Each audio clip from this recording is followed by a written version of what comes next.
बिस्मिल्लाहिर्रहमानिर्रहीम। Welcome to my channel Medics hospital. Medics hospital एक ऐसा चैनल है जिसके ऊपर डिजीज़ और मेडिसिन को डिटेल के साथ स्टडी किया जाता है। आज की इस वीडियो में हम बात करने वाले हैं डायबिटीज़ के बारे में। आज की इस वीडियो में हम बात करेंगे कि डायबिटीज़ क्या है, इसकी काज क्या हो सकती है, बॉडी के ऊपर कौन से साइन एंड सिम्टम ज़ाहिर हो सकते हैं, इन्वेस्टिगेशन में कौन से लेबॉरेटरी टेस्ट परफॉर्म करवाए जा सकते हैं और किन मेडिसिन के इस्तेमाल से इनके साइन एंड सिम्टम्स और काज को ख़त्म किया जा सकता है। अगर आप हमारे चैनल पर नए हैं तो आपसे गुजारिश है कि मेडिक्स हॉस्पिटल को सब्सक्राइब करें, क्योंकि इस चैनल के ऊपर डिजीज़ मेडिसिन को डिटेल के साथ स्टडी किया जाता है। What is diabetes? आज की इस वीडियो में मैं आपको डायबिटीज़ यानी कि शुगर एक सिंपल लैंग्वेज में समझाने की कोशिश करूँगा। सर्वे के हिसाब से ये पता चला है कि हर 100 में से 10 लोग डायबिटीज़ का शिकार हैं। अब ये जान लेना ज़रूरी है कि ये डायबिटीज़ क्या है और इसको क्यों कहा जाता है कि डायबिटीज़ मुख्तलिफ बीमारियों का सबब बन सकती हैं। जब भी हम कोई काम परफॉर्म करते हैं, यानी कि फ़िज़िकल एक्टिविटी करते हैं, एक्सरसाइज करते हैं या घर के काम काज करते हैं, तो उसके लिए हमें एनर्जी की ज़रूरत होती है। वॉक करने के लिए, रनिंग करने के लिए और फिज़िकल एक्टिविटी, घर के काम काज करने के लिए हमें एनर्जी की ज़रूरत होती है। अब ये एनर्जी कहाँ से आती है? ये एनर्जी आती है जो चीज़ हम खाते हैं, जो चीज़ हम कंज्यूम करते हैं हमारी डाइट के अंदर। हमारी डाइट के अंदर ग्लूकोज मौजूद होता है। अगर हम उसको कंज्यूम करते हैं तो वो ग्लूकोज हमारी बॉडी के अंदर जाता है और ग्लूकोज को एनर्जी भी कहा जाता है, जिसकी वजह से हम मुख्तलिफ काम सर अंजाम दे पाते हैं। जब बॉडी के अंदर ग्लूकोज की मिकदार ज़्यादा होना शुरू हो जाती है तो वो ग्लाइकोजन में कन्वर्ट हो जाती है और ग्लाइकोजन फैट को कहा जाता है। हमारी बॉडी के अंदर जो फैट होता है वो बेसिकली ग्लाइकोजन होता है। हमारी बॉडी के अंदर एक हार्मोन्स पाया जाता है जिसको इंसुलिन कहा जाता है।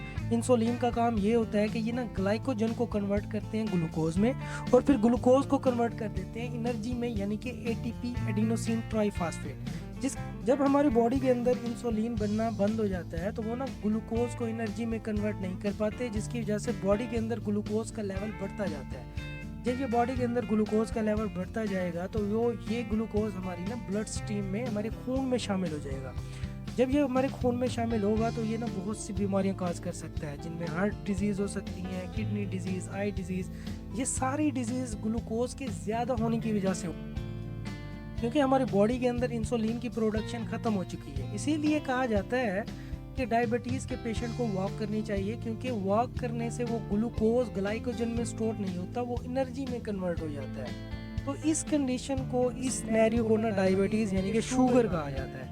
देखते हैं कि इसकी नॉर्मल रेंजेस क्या हो सकती हैं ग्लूकोज की। अगर हम अडल्ट में देखें, एक यंग आदमी में देखें तो 90 से 130 तक ये एक नॉर्मल रेंज है। चाइल्ड में 90 से 130 ये एक नॉर्मल रेंज है। अगर चाइल्ड की एज 6 से 12 साल है तो वो 90 से 180 ये इनकी नॉर्मल रेंज है। अगर आप ओल्ड एज में देखें जो कि 60 ईयर से अबव है तो 100 से 180 इसकी एक नॉर्मल रेंज मानी जाती है डायबिटीज़ की। हमारा एक और चैनल है हेल्थ फास्टर। हेल्थ फास्टर के ऊपर ना फ्रूट और वेजिटेबल्स, इसमें कौन से न्यूट्रिएंट्स और विटामिन्स मौजूद होते हैं और वो किन बीमारियों के लिए इस्तेमाल किए जाते हैं, उस पर डिटेल के साथ वीडियो बनाई जाती है। डिस्क्रिप्शन में आपको लिंक मिल जाएगा, आप उसको भी विजिट कर सकते हैं। नेक्स्ट बात करते हैं कि काजेज ऑफ डायबिटीज़ के। डायबिटीज़ की क्या काजेज हो सकती है? मीठो चीज़ों का ज़्यादा इस्तेमाल करना, ओवरवेट, ओबेसिटी, क्योंकि इसके अंदर फैट होता है और फैट में स्टोर हो जाती है ग्लाइकोजन। इसके अलावा इंसुलिन रेजिस्टेंस, इंसुलिन का पैदा ना होना, ना बनना, प्रोडक्शन कम हो जाना इंसुलिन की, ये भी एक मेजर काजेज हो सकता है। और जीन्स और फैमिली हिस्ट्री, जेनेटिक हिस्ट्री भी इस डिजीज़ का सबब बन सकती हैं कि अगर आपकी फैमिली में किसी को ये डिजीज़ हो तो वो जीन्स आप में ट्रांसफ़र कर सकते हैं। इसके अलावा जेनेटिक म्यूटेशन की वजह से जीन्स तब्दील हो जाते हैं और हार्मोनल डिजीज़ की वजह से भी ये डिजीज़ हो सकती है। अब हम बात करते हैं sign and symptoms of diabetes के। बॉडी के ऊपर कौन से साइन एंड सिम्टम्स ज़ाहिर होते हैं? वाउंड हीलिंग, मतलब कि कोई भी ज़ख्म लग जाए तो वो देर से हील होगा, उसकी जो हीलिंग प्रोसेस है वो काफ़ी स्लो हो जाएगा।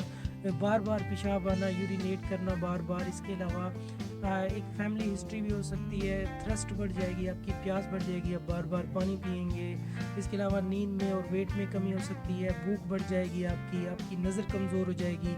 इसके अलावा फीट में, पाँव में और फटीग हो सकती है, हेडेक हो सकता है और बॉडी चीज़ स्किन ड्राई हो जाएगी, स्किन की डिजीज़ हो सकती हैं, फटीग वगैरह। और डिले वाउंड हीलिंग, मतलब कि कोई भी ज़ख्म लग जाएगा वो सिंपल तरीके से नहीं भरेगा, उसको रिपेयर होने में काफ़ी टाइम लगेगा। ये कुछ साइन एंड सिम्टम्स थे डायबिटीज़ के।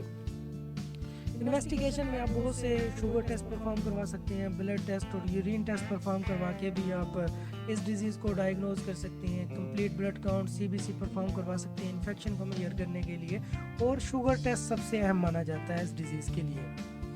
अगर हम प्रिवेंशन की बात करें तो आपको अपना वेट कम करना होगा और आपको रेगुलर एक्सरसाइज करनी होगी, ताकि वो जो इंसुलिन प्रोड्यूस नहीं हो रही तो आप रेगुलर एक्सरसाइज से उस ग्लूकोज को एनर्जी में कन्वर्ट कर पाएँ। हेल्दी फूड खाएं और फूड में ज़्यादातर प्लांट बेस्ड फूड इस्तेमाल करें, जिनमें वेजिटेबल्स और फ्रूट वगैरह ज़्यादा शामिल होते हैं। इसके अलावा स्मोकिंग को ख़त्म कर दें, अल्कोहल को ख़त्म कर दें।